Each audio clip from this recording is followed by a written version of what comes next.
Chevron Texaco es una corporación multinacional estadounidense a la que tal vez ya conocerán por su destrucción masiva de vida, tanto dentro del ecosistema general como humana, y de salud en Ecuador. Para CTXT, Adoración Huamán entrevistaba al abogado ambientalista Pablo Fajardo, un ejemplo de resistencia contra esta multinacional.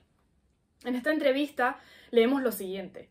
Todo comenzó cuando la multinacional estadounidense obtuvo en 1964 una concesión de más de 1 millón de hectáreas en la Amazonía norte de Ecuador para explorar y extraer petróleo. Al llevar a cabo su actividad, Chevron Texaco realizó una serie de operaciones vinculadas a una reducción de costes en la explotación, que provocó derrames de crudo de enormes magnitudes, que causaron la destrucción de más de 450.000 hectáreas de bosque tropical amazónico y dejó 30.000 víctimas. La razón detrás de todo esto es sencilla: optimizar los provechos económicos de la multinacional. Fajardo nos cuenta que las prácticas de la empresa fueron voluntariamente orientadas a conseguir una reducción de costes sin tomar las precauciones necesarias. Por ejemplo, las piscinas para los residuos, que medían como mínimo más de 300 metros cuadrados, se construyeron en las inmediaciones de las fuentes de agua superficial y se vertieron de manera intencional a los ríos de la Amazonía más de 16.000 millones de galones de agua tóxica, agua mezclada con tóxicos producto de la extracción. Los vertidos cubrieron de petróleo más de 1.500 kilómetros de vías o carreteras y destruyeron más de 450.000 hectáreas de bosque tropical amazónico donde habitaban pueblos indígenas ancestrales.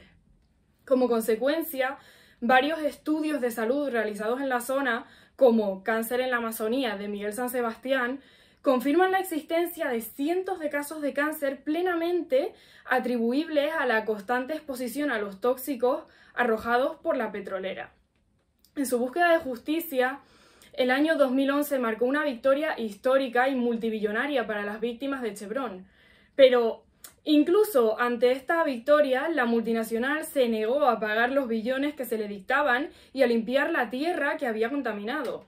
En vez de ello, volcó sus esfuerzos, por ejemplo, en perseguir legalmente a personas como Steven Donziger, abogado ambientalista y de derechos humanos que lucha por las víctimas de Chevron.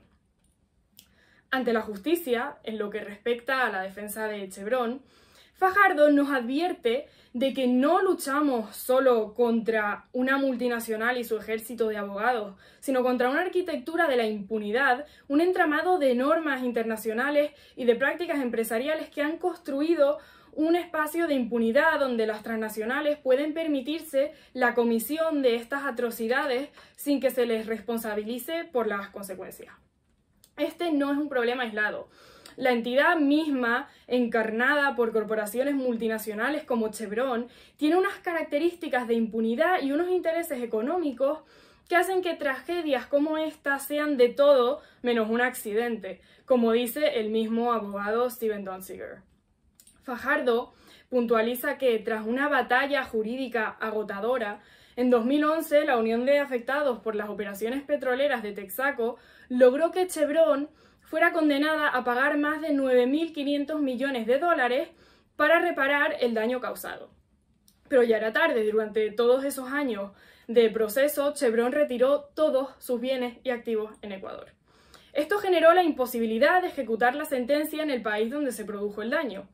Uno de los datos que nos da acerca de los métodos de Chevron en la batalla jurídica es que ha gastado más de 2.000 millones de dólares en su defensa. Ha contratado más de 60 bufetes de abogados en distintos países, decenas de empresas de comunicación o de lobbies.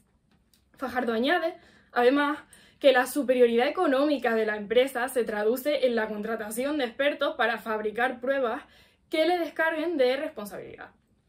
Otro importante elemento que sostiene la impunidad de Chevron es la propia dinámica empresarial y sus estrategias de descentralización productiva que le permiten ocultar la personalidad de la empresa matriz y diluir así la responsabilidad por los crímenes cometidos tras las empresas subsidiarias. Por lo tanto, usan esos países como un mecanismo para evadir impuestos y también lo hacen para ocultarse de la justicia. Además, cuenta Fajardo, Tanto el sistema judicial como la administración pública de Estados Unidos protegen ferozmente a Chevron. La embajada norteamericana en Quito ejercía presiones sobre el gobierno y el sistema judicial ecuatoriano. Adicionalmente, el sistema de justicia estadounidense ha sido repetidamente emisor de resoluciones, dice Fajardo, que prohíben que se pueda ejecutar nuestra sentencia en Estados Unidos por un supuesto fraude. Añade que al menos uno de los jueces que fallaron en favor de Chevron tiene inversiones económicas en la corporación mediante fondos de inversión. Y existen diversos documentos que revelan las reuniones de Chevron con altos funcionarios del gobierno norteamericano para incidir en el gobierno de Ecuador. Fajardo asegura que es imposible para los pueblos indígenas y campesinos competir y hacer frente a una corporación que utiliza todo su potencial económico para defenderse en un sistema que, al final, no garantiza la igualdad para las partes. Debemos preguntarnos, ¿puede haber realmente democracia en un sistema que genera entidades impunes y destructivas como Chevron?